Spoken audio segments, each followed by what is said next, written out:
అన్ని పునరుత్థానము చెందించే పనిలో నిన్ను నన్ను వాడుకుంటున్నాడు. That is your king.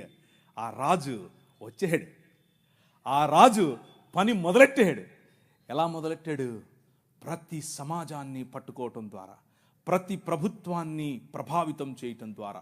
ఆనాడు నిమ్రోదు సమయం మొదలుకొని ఈనాడు నరేంద్ర మోదీ గారి ప్రభుత్వం వరకు హీ ఈజ్ ద కింగ్. ఆయనే నడుపుతున్నాడు, ఆయనే చేస్తున్నాడు.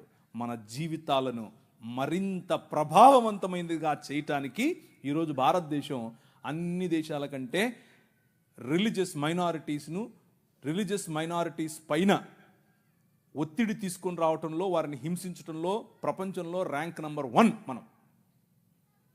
నంబర్ 1 ర్యాంక్ మొన్నే వచ్చింది.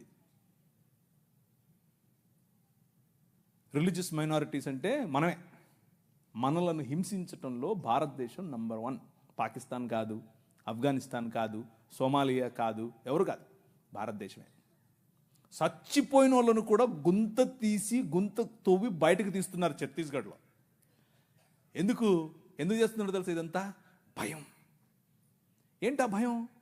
వీళ్ళందరినీ మనుషులు చేస్తున్నారు, వీళ్ళందరూ సమానం అంటున్నారు. మనుష్యత్వం, మతం మనుష్యత్వం ఎదుట నిలబడలేదు. భయం దానికి.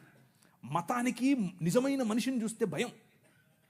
నిజమైన మనుష్యులను తయారు చేసేటటువంటి దేవుని రాజ్యం, నిజమైన మనుష్యత్వాన్ని ఈ ప్రపంచంలో వెలుగుగా ప్రకాశింపచేయటానికి పిలువబడినటువంటి దేవుని రాజ్యం. ఆ రాజ్యం నిలబడాలి, ఆ రాజ్యం పోరాడాలి, ఆ రాజ్యం భయంకరమైనటువంటి ఈ ఒడుదుడుకులలో కూడా నిలబడాలి. అలా నిలబడటానికి మీరు, మీ సమాజం, మీ సంఘం పాటు పడాలి. అలా పాటు పడతారని నేను విశ్వసిస్తున్నాను.